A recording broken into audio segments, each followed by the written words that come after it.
Welcome to the Connor's Corner segment of Ask the Lawyer. With me right now is former White House Director of Communications for President Trump, Anthony Scaramucci. Welcome to Connor's Corner. Hey, really great to be on, Mike. Thanks for having me. You had a book out a while back, Blue Collar President, and apparently now it's going to be released in paperback. What's the book about and what's the point of the book? Well, I mean, the number one thing behind the book, I mean, I tried to come up with a controversial title. So Blue Collar President, basically, the liberals went nuts. They basically think Trump's not blue collar. And if you ever look at Trump's apartment on the internet, it looks like Louis XIV smoked crystal meth and then designed the apartment for him. So the liberals go crazy, right? They don't like it. But what I was trying to say in the book is that he captured, whether people like it or not, he captured the imagination of blue collar people. He got 62.8 million voters in 2016 because he was able to go into areas that were being underserved by establishment politicians. And by the way, these are areas that the Democratic Party had a very strong hold on. So they gave that up to him.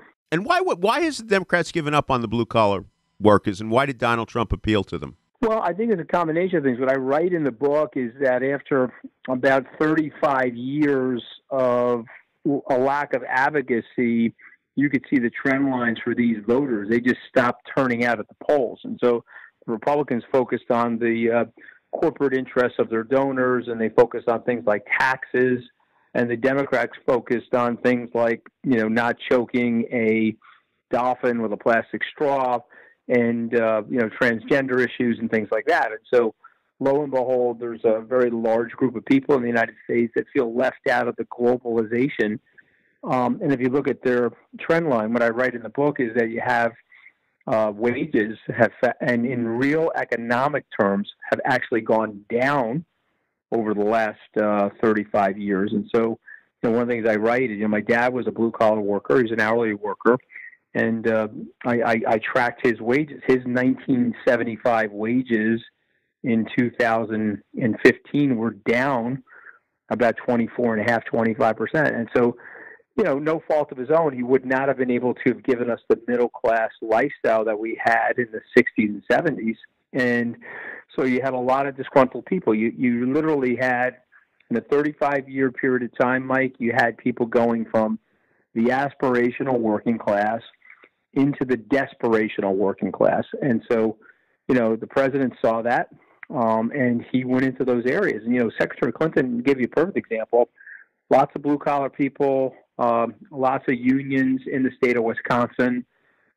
Secretary Clinton thought she owned that state, and so she did not. She didn't campaign there. She didn't go there once after the nomination. The president went there 8 times. He won the state. She didn't.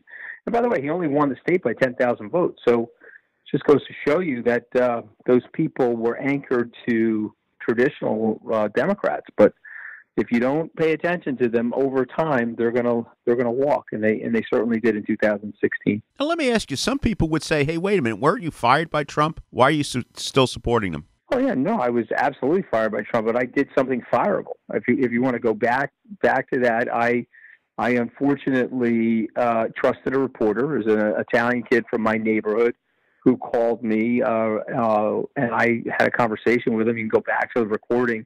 I didn't think it was that big of a deal, but I used a couple of curse words, and I said some inappropriate things that embarrassed the president. So to me, it was a fireable offense.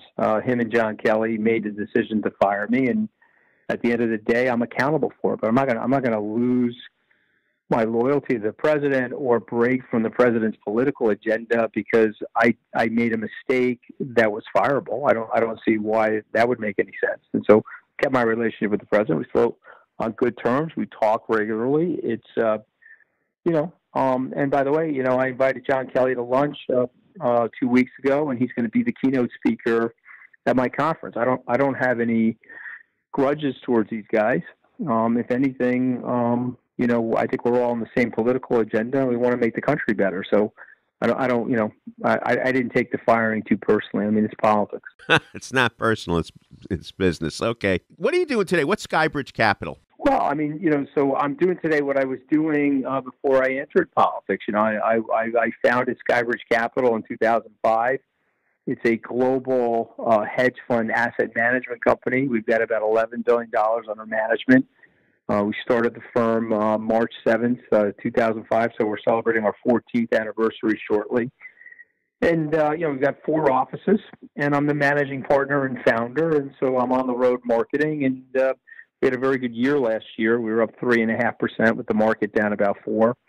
And so we're off to a good start this year. So that's my traditional core business, and that's basically what I've been working on. You're on a sports show once in a while, and I'm sorry I really haven't seen it, but what's that about? Well, I get invited on Part of My Take and some of the baseball blogs. I bought a small piece of the Mets in 2011 with a group of investors, and so I've been a diehard baseball fan my whole life, and I think I got on people's radar when the Mike Piazza jersey went up for sale, and it was unclear if it was going to stay in New York or stay, associated with the 9/11 Museum. And so with a couple of my friends, we bought that jersey, and we put it on, on display at the 9/11 Museum. It's actually in the month of July. It goes to Citi Field for the Mets Museum, but for the other 11 months of the year, it's over there. So I think that was like an entree, if you will, into the whole sports thing.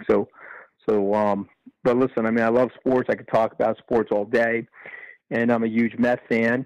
And sometimes because I'm a team owner, I get in trouble because I have to, sort of keep my mouth shut about the ownership, if you will. Okay, well, we won't go into the ownership, but how do you think things look for this year for the Mets? Well, I'm encouraged by a lot of the moves. I give him a lot of credit. He's definitely trying. One of the problems, though, and I don't know what it is. It could be Citi Field. It could be the way the players are conditioned. But if you look at the last 5-6 years of Met starting lineups, they lose between 30 and 40% of their starters. By the middle of the year, they're injured. They're on the injured reserve. They're out for 25 to 50 days. And so they never finished the season with the starting players that they came into the season. Now I get that there are injuries across the industry of baseball, but the Mets get I think, a greater than their fair share of those injuries. So I don't know what it is. It could be Citi Field. It could be the way they're trained. It could just be bad luck. But if you look at the guys that they've hired, and you look at them on paper, they're going to be at the top of the pack this year, unless they get injured. Speaking about the Mets, do you think Tim Tebow has a chance to play in the majors this year? Well, only going by what I'm reading in the paper. I haven't really talked to any of the executives at the team. I think he's probably a step or two behind Major League hitting. Listen, he's an incredible athlete. He has the physical strength and obviously the arm strength and the speed and so forth. But, as Michael Jordan learned, hitting Major League pitching, arguably the hardest thing in athletic sports to do, is a timing issue. And it seems like he's slightly behind on his timing relative to Major League Baseball players. But, if he can correct that, I don't see any reason why he couldn't be in the major leagues. And so it'll be interesting to see what happens here in spring training. All right. Well, let's go back in time. What's the first baseball game you remember? I ask a lot of my older clients that. Sometimes they tell me they saw Babe Ruth play in 1933 or something. But what's your first game? Yeah, well, how would they? I don't know. They'd have to be born, they got to be almost 100 years old if they saw him play in 1933. Well, I'll give you a name of one guy who did. His name is Ed Bars. He's 95 years of age, and he was at the All-Star game in 1933. All right, well, there you go. Him, I believe. Well, here's what I would say. My dad was in the union, and one of the owners of these construction companies gave him 4 box seats, and if you remember this back in the 60s, so this was in 1969, the year they won the World Series. I was 5 years old, and my dad took me and my brother and my mom they were field level seats. They were right by third base, and if you remember Old Shea Stadium, before they started changing the colors, this was yellow painted seats, and so they were the field level. And I remember going. The Mets played the Braves. The Mets lost that game, so I'd have to go to a baseball almanac and look it up. But that was very exciting. But probably the most excited I've ever been at a baseball game was Game 4 of the 1973 World Series. How my dad managed that, I don't know. But we were in the upper deck, and we were freezing that night. But the Mets beat the Oakland A's, Game 4 of the 73 World Series. So those are the two super exciting, burned permanently into my brain baseball experiences. Was your father a Dodger fan, a Giant fan, or? So my dad grew up in Wilkes-Barre, Pennsylvania. So he got here just as the Dodgers were leaving. I think the Giants were leaving as well. So this was like the 57, 58 time zone. And so he had graduated from high school in 53. He was in the Army until 55, but then lived in Louisiana and then got to New York like by 1957. So my Uncle John, who was older than my dad, was a diehard Mets fan. And so that's how the family picked up the Met fan base. And, you know, we have another side of the family that are Yankee fans, of course, and so we're super envious of all their championships. Yeah, but I mean, I think I had more fun in 69 and 86. You could take all those championships, put them together, and I had more enjoyment in 69 and 86 in combination. Okay, so now you sound like me, okay? And so that is really good cognitive dissonance, okay? But let's be honest with each other. If the Mets had won 27 world championships, or let's say they're half as old as the Yankees, so let's say they won 13 or 14 World Series, I think we'd be happy campers. If you don't believe me, ask the current Red Sox fans. After suffering an 86 or 87-year drought, they seem pretty happy these days. Well, I'll agree with that one. Let's get back to politics. What's going to happen in 2020? Well, I mean, obviously there's a lot of moving pieces, but I don't see anybody on the horizon right now that's going to beat Donald Trump. I don't any of these announced candidates, I don't see how any of them can beat the president. I mean, he's unfortunately for them, he is a unique beast. And remember, anybody that goes after him is going to have an internationally recognized nickname for the rest of their lives. I mean, he's going to cut most of these people up. So if Joe Biden gets in the race, I think Vice President Biden, I think he's a formidable competitor. And I think if you get a situation, I don't think this is likely, but someone like a Mayor Bloomberg, who, if they could get the Democratic nomination, they would be a competitor. But I think the mayor knows it's going to be very hard for him to win that. So I don't even think the mayor will run.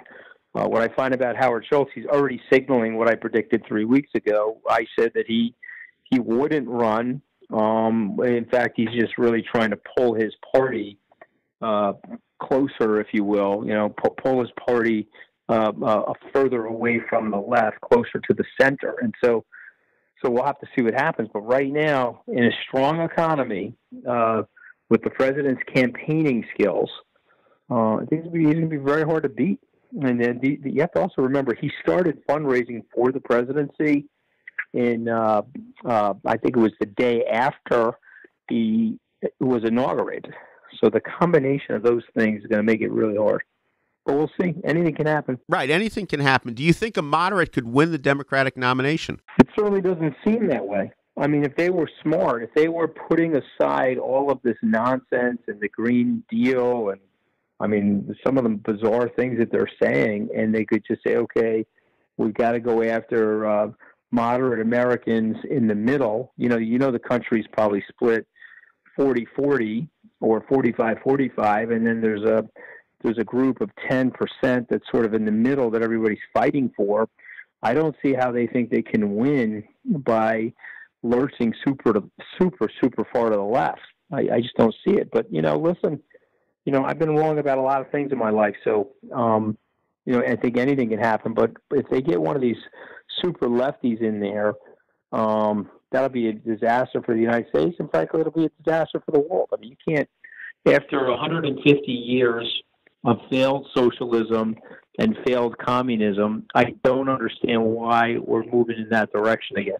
People are even thinking about that as a good idea. It's just very, very misinformed. Now, you talked about the economy. A lot of people seem to think that full employment and a good economy is almost by accident. Trump has nothing to do with it. It doesn't matter. I mean, what happens in politics is that situational things get personalized. So let me give those people their due. Let's say that they're 100% correct in that Trump has absolutely nothing to do with it. I mean, I would argue that he does, but let's say that he doesn't. It doesn't matter because what happens is if he's doing well, the economy's doing well, it'll get personalized to him. If it's not doing well, it'll also get personalized to him in the other direction. So either way is it either benefits or cuts the president. So people can say, it just doesn't matter. I mean, unfortunately, people that are voting in these things are probably not as analytical as the top 3 or 4% of the people that are analyzing it every day. The name of the book we're going to look for, paperback edition, Trump, the Blue-Collar President. The author, our guest on Connor's Corner, Anthony Scaramucci. Thank you for being on Connor's Corner. Hey, real pleasure to be on.